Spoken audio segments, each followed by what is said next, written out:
Welcome back to Let's Chat. So, I'm on the chat talk here about changes and our mental thoughts. So, just not to waste too much time, but just to say be very aware of our thought process. Be very aware of what you speak. Because what you think about, you speak about, you bring about. So be very aware of that. And when we can change our thought process, we can change our world. Well, first of all, we have to be aware of it. So what you think about, speak about, you bring about. So just remember that. That's so true, Phyllis, which really ties in quickly with self-sabotaging. A lot of us are really great. We're experts at sabotaging ourselves. And something I learned some time ago from one of my coaches is that some of us, when we're very close to what we want, we move into high gear in sabotaging ourselves because we sometimes don't feel we're worthy of it. So that's something to really, really consider. When you're on the verge of a breakthrough, do you start to sabotage it? Look at the patterns that you've created in your own lives while you haven't created those breakthroughs. Is it that you're self-sabotaging because there is a fear of the breakthrough, of the success, because you don't feel you're worthy of that success? And that's what I'm going to leave with you. Every time you want something and you're almost there, but you never reach it, look at those patterns. Is it self-sabotaging because you don't feel you are worthy of it? You know, I read something recently that says people are more afraid of success than they are of failure. I don't know what it is. It doesn't make sense, does it? Because we all want to be successful. So what is it about us that by the time we're almost there, we sabotage ourselves? So you're right. We are, when we think about, I think it's subconscious. We don't really realize how afraid we are of success. I don't know. All my life I've always thought that, I want to be successful. But I have seen sometimes where I have sabotaged my own success. Sometimes it's impatience. Sometimes I want it now. Which brings me to what I want to talk about, living in the moment. I love to read, so I'm always quoting what I read. I read a book that's called Living in the Moment, and the author says, time flies whether you're having fun or not. We always say time flies when you're having fun, but whether you're having fun or not, time flies, right? Last year I lost my mother, and I lost her in September, and it seems as if it just happened, right? It's still very fresh in my mind. I've never lost someone so close. My grandparents died. I've had cousins that have passed, and I've had friends that have passed, but my mother is me. So I've lost a part of myself since my mother died last September, and every now and then I have to bring myself back to the fact that she's not here. But because it's sort of like she lives in me, a part of me is gone, but a part of her is here, if it makes sense. I don't know if it makes sense, but live in the moment. Do not let time be a factor. I wrote something on Facebook. I posted something on Facebook last week that a lot of times people like to tell you, oh, you're too old for this, or at your age, or how you gonna do this, and the age thing keeps coming up.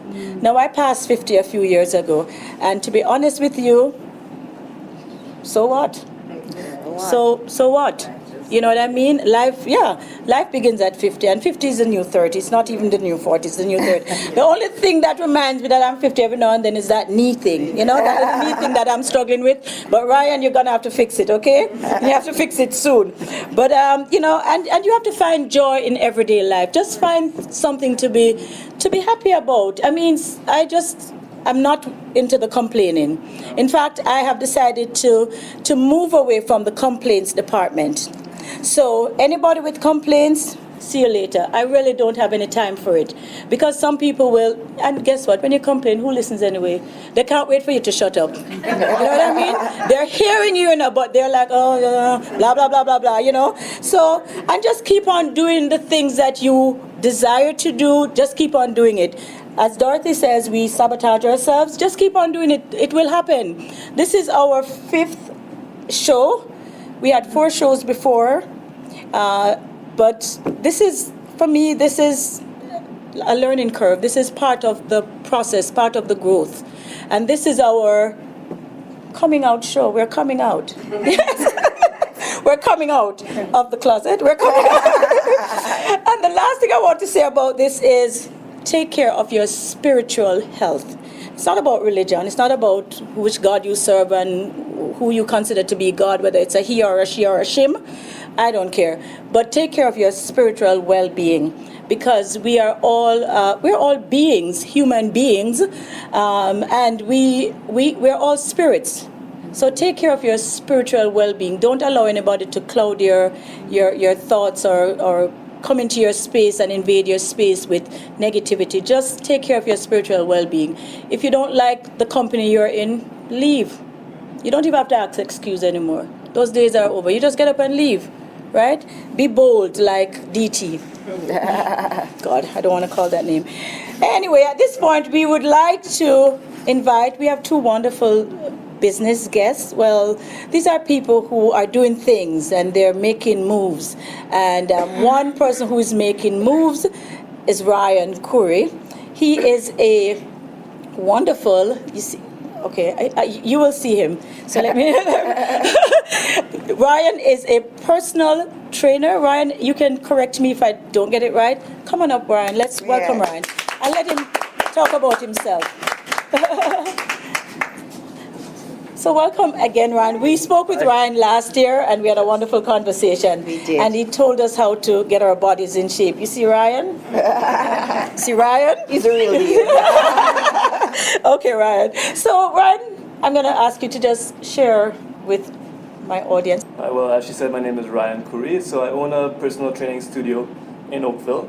I also do distance coaching, which either involves online coaching, online training, or even just a phone call. So that seems to work for some people. So I consider myself more of a coach, a mentor, a guide, rather than a personal trainer, because it's all encompassing in terms of mind, body, spirit, right? And not just about doing exercises, it's about taking care of yourself as a whole. Yes. Okay. Great. Dorothy, what were you thinking of asking Ryan? Well, okay, so when we read some of the changes that people wanted to make, they talked about exercising more. What it is that holds people back from exercising more or even starting that exercise journey? I think it comes back to a little bit, as we just talked about, people want it's easier for people to people are more afraid of success than failure. So it's a little bit easier for people to not do something and make an excuse for it. That comes a little bit easier than success. Success involves a little bit of work and a lot of consistency, and a lot of people want a quick fix. So I think that's where the fault comes from, right? That's the leap they need to make, and a lot of it is a mindset shift as well too, just understanding that it's not just about the latest, quickest fix, it's about being consistent with simple things. So it doesn't have to be the newest, fanciest exercise or routine, but basic exercises done consistently and done correctly make a big difference. That's great. Okay. Phyllis? Yeah, so, what kind of exercise would you recommend? I'm going to say for, mature people, Sure.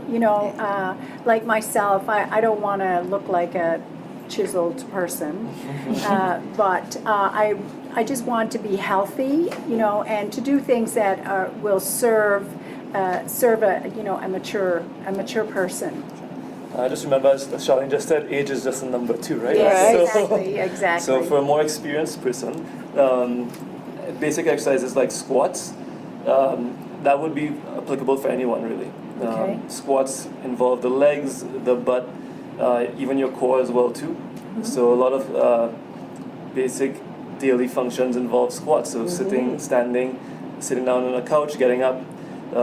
If you ever seen people, they need to help themselves up. That's just a lack of basic strength that you could get from doing simple exercises like squats. Push-ups is a good exercise. You don't really see that function on a daily basis unless you fall down and on daily. But you need to work on the main muscle groups, so your chest, your back, your core, and your legs. That applies for everyone as well, regardless of age. Yeah, and you know, that's really great because that type of exercise, you don't really need to go to a gym. These are things that you can do at home. And, you know, not everybody wants to go to a gym, so that's really great. Thanks, Ryan. No problem.